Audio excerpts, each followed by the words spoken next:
السلام علیکم جی۔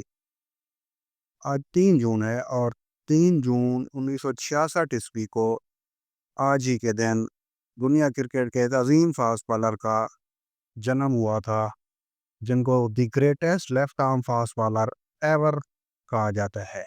جی ہاں، آپ نے صحیح پہچانا، میں بات کر رہا ہوں وسیم اکرم کی۔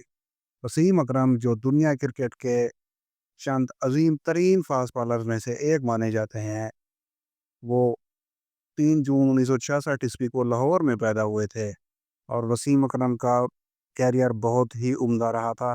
وسیم اکرم کو جاوید میانداد نے ایک کیمپ میں بالنگ کرتے ہوئے دیکھا تھا اور ان کو ڈائریکٹ قومی ٹیم کے لیے سلیکٹ کیا تھا، اور عمران خان کو کہا تھا کہ اس لڑکے میں بہت ٹیلنٹ ہے۔ جب عمران خان نے ان کو نیٹس میں بالنگ کرتے ہوئے دیکھا تو انہوں نے ان کو قومی ٹیم میں شامل کیا، اور انہوں نے 1985-86 میں نیوزی لینڈ کے خلاف اپنے کیریئر کا آغاز کیا تھا۔ وسیم اکرم وقت کے ساتھ ساتھ گروم کرتے گئے اور عمران خان نے ان کو بہت اچھی طرح سے پالش کیا، ان کے ٹیلنٹ کو، اور وسیم اکرم 1985 سے لے کے 2003 تک دنیا کرکٹ پر رول کرتے رہے، اور دنیا کرکٹ کے بڑے بڑے بیٹسمین وسیم اکرم کا سامنا کرتے ہوئے ڈرتے تھے۔ اگر کانپتے ہوئے ہم کہیں تو وہ ایک بڑا لفظ ہو جائے گا، لیکن بیٹسمین ہیزیٹیٹ کرتے تھے یا ڈرتے تھے وسیم اکرم کا سامنا کرتے ہوئے۔ وسیم اکرم کو نہ صرف سوئنگ پر عبور تھا بلکہ ان کی سپیڈ بھی بہت اچھی تھی، اور وہ بائیں ہاتھ سے بالنگ کرتے تھے اگرچہ، لیکن وہ گیند کو دونوں طرف سوئنگ کرنے کی ایبلٹی رکھتے تھے۔ اور دوسری جو وسیم اکرم کی یونیک خاصیت تھی وہ یہ تھی کہ وسیم اکرم نئی اور پرانی دونوں گیند کے ساتھ اچھی سوئنگ بالنگ کرتے تھے، یعنی کہ وہ کنونشنل سوئنگ بھی کرتے تھے اور ریورس سوئنگ کے وہ ایکسپرٹ مانے جاتے تھے، اور ہر طرح کی وکٹس پہ انہوں نے پاکستان کے لیے بہت عمدہ پرفارمنسز کا مظاہرہ کیا۔ اگرچہ پاکستان کی جو وکٹیں ہیں وہ فاسٹ بالرز کے لیے کنڈیوسو نہیں تھیں، لیکن وسیم اکرم نے اپنے دور میں جب وہ پاکستان کے لیے کرکٹ کھیلتے تھے، پاکستان، سری لنکا، انڈیا اور ویسٹ انڈیز کی وکٹس جو کہ سن 1990 کی دہائی کے آخر میں اتنی وہ فاسٹ بالرز کے لیے سازگار نہیں تھی، وہاں پر بھی انہوں نے اچھے ریزلٹس فراہم کیے تھے پاکستان کرکٹ ٹیم کو۔ وسیم اکرم نے پاکستان کی طرف سے جو سب سے نمایاں کارنامہ سر انجام دیا وہ شاید ورلڈ کپ 1992 کی فتح میں ان کا کلیدی کردار ہے۔ وہ 1992 کے ورلڈ کپ کے فائنل کے مین آف دا میچ تھے، جہاں پر انہوں نے 18 گیندوں پر 33 رنز کی برق رفتار اننگز کھیلنے کے ساتھ ساتھ آخری اوور میں جب بالنگ کی تو انہوں نے انگلینڈ کے 3 مین پلیئرز ایئن بوتھم، اس کے بعد ایلن لیمب اور کرس لیویس کو آؤٹ کیا تھا۔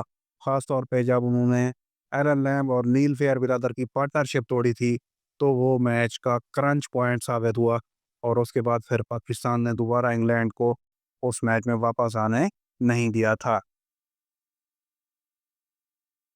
اب ہم وسیم اکرم کے کیریئر کا سٹیٹسٹکلی جائزہ آپ کی خدمت میں پیش کرنے جا رہے ہیں تاکہ آپ کو اندازہ ہو سکے وسیم اکرم میں کتنے عظیم بالر تھے۔ وسیم اکرم نے پاکستان کی طرف سے 104 ٹیسٹ میچز کھیلے تھے۔ ان 104 ٹیسٹ میچز میں وہ 440 وکٹس لینے میں کامیاب ہوئے پاکستان کی طرف سے، جس میں ان کی سب سے بہترین بالنگ 119 رنز دے کر 7 وکٹ لینا رہی تھی۔ وسیم اکرم کی ایوریج ٹیسٹ کرکٹ میں بہت عمدہ رہی، 23.62 کی ایوریج کے ساتھ انہوں نے پر وکٹ حاصل کیا، اور 2.59 کا بہت ہی عمدہ اکانومی ریٹ تھا ان کا فی اوور۔ جبکہ اگر اسٹرائک ریٹ کی بات کریں تو فی وکٹ وسیم اکرم کا اسٹرائک ریٹ 54.6 رہا تھا۔ ایک اننگز میں 5 وکٹ لینے کا کارنامہ وسیم اکرم نے 25 مرتبہ سر انجام دیا، جبکہ ایک ٹیسٹ میچ میں 10 وکٹ لینے کا کارنامہ بھی انہوں نے 5 مرتبہ سر انجام دیا تھا اپنے کیریئر کے دوران۔ اور پاکستان کی طرف سے وہ نہ صرف سب سے زیادہ ٹیسٹ وکٹ لینے والے بالر ہیں، بلکہ ٹیسٹ کرکٹ کی تاریخ میں ایک اننگز میں سب سے زیادہ 5 وکٹ لینے کا اعزاز بھی اس وقت تک وسیم اکرم کے پاس ہے، اور شاید اگلے 15-20 سالوں میں مجھے یہ ریکارڈ ٹوٹتا ہوا نظر نہیں آتا۔ اب وسیم اکرم نہ صرف ایک اچھے بالر تھے بلکہ ایک مفید بیٹسمین بھی تھے جو بعض اوقات مڈل آرڈر اور بعض دفعہ لوور آرڈر میں آ کے بہت مفید باریاں کھیل جاتے تھے۔ تو 104 ٹیسٹ میچز کی 147 اننگز میں وسیم اکرم نے 2898 رنز بنائے تھے، جس میں ان کا سب سے بہترین اسکور 257 رنز ناٹ آؤٹ رہا تھا۔ اور وسیم اکرم نے اپنے کیریئر کے دوران 3 سینچریاں اسکور کی تھی۔ پہلی سینچری انہوں نے آسٹریلیا کے خلاف ایڈیلیڈ کے مقام پر بنائی تھی۔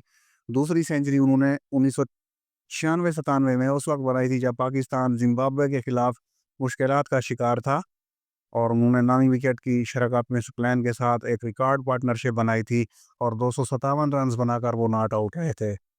وسیم اکرم نے اپنی تیسری سینچری سری لنکا کے خلاف بنائی تھی۔ 7 ففٹیاں بنانے میں بھی وسیم اکرم کامیاب رہے تھے ٹیسٹ کرکٹ میں۔ تو یہ وسیم اکرم کا ٹیسٹ کیریئر ریکارڈ تھا بطور ایک بالر کے اور بیٹسمین کے۔ اب اگر ان کے ون ڈے انٹرنیشنل کیریئر کا جائزہ لیں تو وسیم اکرم ون ڈے کرکٹ میں 502 وکٹس کے ساتھ اس وقت بھی سب سے زیادہ وکٹس لینے والے بالرز کی فہرست میں دوسرے نمبر پر موجود ہیں۔ ان سے زیادہ وکٹ صرف سری لنکا کے مرلی دھرن نے آج کی تاریخ تک حاصل کیے ہوئے ہیں۔ وسیم اکرم نے 356 میچز کھیلے تھے، جن میں سے 351 اننگز میں انہوں نے بالنگ کی، 502 وکٹس حاصل کی انہوں نے، اور ایک میچ میں سب سے بہترین بالنگ ان کی 15 رنز کے عوض 5 وکٹ لینا تھی۔ ان کا اکانومی ریٹ بہت عمدہ تھا، 3.89، 4 سے کم اکانومی ریٹ ایون جس دور میں وہ کھیلتے تھے بہت ہی کم بالرز کا ہوتا تھا۔ اور وسیم اکرم کی فی وکٹ ایوریج 23.52 رہی تھی، جبکہ ان کا اسٹرائک ریٹ فی وکٹ 36.2 رہا تھا۔ ایک میچ میں 4 وکٹ انہوں نے 17 مرتبہ 17 ٹائمز حاصل کیے تھے، جبکہ ایک میچ میں 5 وکٹ یا اس سے زیادہ وکٹ 6 دفعہ حاصل کیے تھے وسیم اکرم نے۔ یہ ان کا بہت ہی آؤٹ سٹینڈنگ کیریئر تھا بطور ایک بالر کے، اور شاید ان کا سب سے بہترین میچ 1992 کا ورلڈ کپ فائنل تھا، جیسے میں نے آپ کو پہلے بھی بتایا ہے۔ اب 356 ون ڈے میچز کھیلنے والے وسیم اکرم نے 280 اننگز میں بیٹنگ بھی کی تھی، اور ان میں وہ بہت عمدہ بیٹنگ کرنے میں کامیاب ہوئے۔ 3717 رنز بنانے میں کامیاب ہوئے، 3717 رنز، 16.52 ان کی ایوریج رہی تھی، اور 88.33 ان کا سٹرائک ریٹ رہا تھا پر 100 بالز۔ جبکہ اپنے پورے کیریئر کے دوران وسیم اکرم 6 مرتبہ نیشنل سینچری بنانے میں بھی کامیاب رہے تھے، اور اکثر اوقات وہ لوور آرڈر پہ آ کے کوئک فائر 20-30 رنز بنا دیتے تھے، جس سے ٹیم کو اچھا ٹوٹل پوسٹ کرنے میں مدد ملتی تھی۔ تو یہ ایک عظیم لیجنڈ کا کیریئر تھا، اور آج ہم نے ان کی برتھ ڈے کے اوپر ان کو ایک خراج تحسین پیش کیا اپنی طرف سے۔ تو امید ہے آپ کو ہماری یہ ویڈیو پسند آئے گی۔ اگر آپ کو یہ ویڈیو پسند آئے تو اس کو اپنے دوستوں کے ساتھ شیئر کریں، اور ویڈیو کو لائک کر کے کمنٹس میں اپنی رائے بھی دیں۔ تو ہم آپ سے اجازت لیتے ہیں، اگلی ویڈیو تک اللہ حافظ۔